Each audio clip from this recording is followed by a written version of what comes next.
Good day everyone and good day Sir Enrico Abo. I am Mariel Grace Ompoy from grade 11 Maltese Cross and I am going to present about my concept paper entitled The Impact of Maternal Adolescent Childbearing and Older Sister's Teenage Pregnancy and a Younger Sister. The research topic is about the impact of teenage pregnancy. The conditions that give rise to my research interests are first, the risks and realities associated with teenage motherhood as well as documented. Second, mothers and older sisters are the main sources of family influence and teenage pregnancy. Third, the family members both contribute to an individual's attitude and values around teenage pregnancy. Fourth, to my knowledge, no previous studies have examined the impact of an older sister's teenage pregnancy on the odds of her younger sister having a teenage pregnancy. Fifth, it aims to determine whether teenage pregnancy is more strongly predicted by having an older sister who had a teenage pregnancy or by having a mother bore her first child before age 20. Sixth, there are addressed threats of independence when a family had more than one younger sister. And last, there is positive impact on building a family and enhancing relationships because of having an infant now instead of waiting until they were older, focused on their love of infants. Now, let's talk about the ideal situation would have been. First, teachers and students must be aware of existing teenage pregnancy issues. Second, teachers examines whether a mother teenage childbearing and an older sister's teenage pregnancy more strongly predicts teenage pregnancy. Third, students have educational achievements has been linked to an increased risk of a teenage pregnancy. Fourth, girls who focus on the positive changes that they associate with having an infant during their teens. Next, pregnant teens whose responses emphasize the theme of practical considerations focus on the advantages of being young and now and how timing would be beneficial for them in their futures. Next, the main themes found in the responses to the question regarding disadvantages, including denial of any disadvantages. Next, any pregnant teens were unable to generate disadvantages to being a teen mother or felt that having a child as a teenager was no different from waiting until they were older. And last, those adolescent girls who indicate lack of preparedness as a disadvantage emphasized different areas in which they were not ready, including being too young and lacking stability.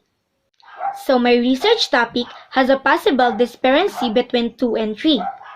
First, pregnancy is defined as having at least one hospitalization that included a live birth, pregnancy, abortion, or intrauterine.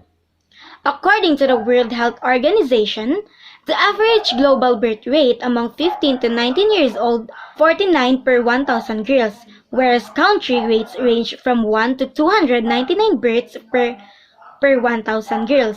Third, the female reproduction has always been risky and doubtless pregnancies and births are independent of maternal age, critical phases in the life of the mother and fetus.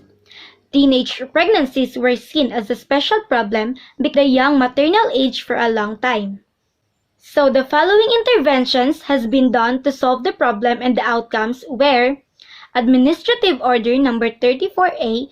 The Adolescent and Youth Health Policy was issued in April 2000. It created the Adolescent and Youth Health Sub-Program under the Family Health Program. The Strengthened Partnership through regular conduct of Adolescent Health and Development Program Technical Working Group meeting which is composed of the following. Chairman, the NYC members, the NGOs and Development Partnership like Luzon Health, the JICA, and UNFPA. Next, the DOH-CAR together with their partnership from FPOP, Luzon Health and POPCOM also provided adolescents and teenage mothers with lectures regarding pressing issues such as teenage pregnancy, drugs, alcohol, and sound decision-making during the UHC Caravan and Buntis Congress. Lastly, the presentation for critiquing and finalization of the CAP survey on adolescent reproductive health and sexuality issues as conducted the University of the Cordilleras with funding of the DOH-CAR. Next, let's talk about the following facts or findings have been reported in the related studies about the problem. First, the Manitoba Population Health Research Data Repository contains province-wide, routinely collected individual data over time going back to 1970 in some files, across space, with residential location documented using 6 digital postal codes. To begin, Martin et al. 2012 provides national vital statistics on teenage pregnancy. Third, the demographic studies by organizations like an Alan Guttmacher give a statistical description of teenage pregnancy in the United States. And last, the other side of this debate presented in publications by groups like the World Health Organization reflects the medical professionals, public health professionals who make a case for teenage sexuality and pregnancy in terms of human development health and psychological needs. So my research problem is all about the teenage pregnancy carries the social issues that leads to a high risk of poverty, illiteracy, or lower education levels, and once it happens, such a girl would forever have a mark that hinders her progress in future. The specific questions that I've gathered: first, should parents be held responsible for their children having children at such a young ages? Second, at what age should we educate teens on pregnancy? Third, should there be abortion options without parents' consents? Next, at what age should we educate teens on pregnancy? Next, should there be abortion options without parents' consents? What is the economic impact of high-risk infants?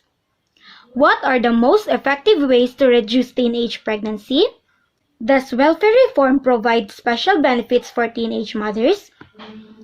What are the health risks of teen pregnancy? Why do teens want to have babies?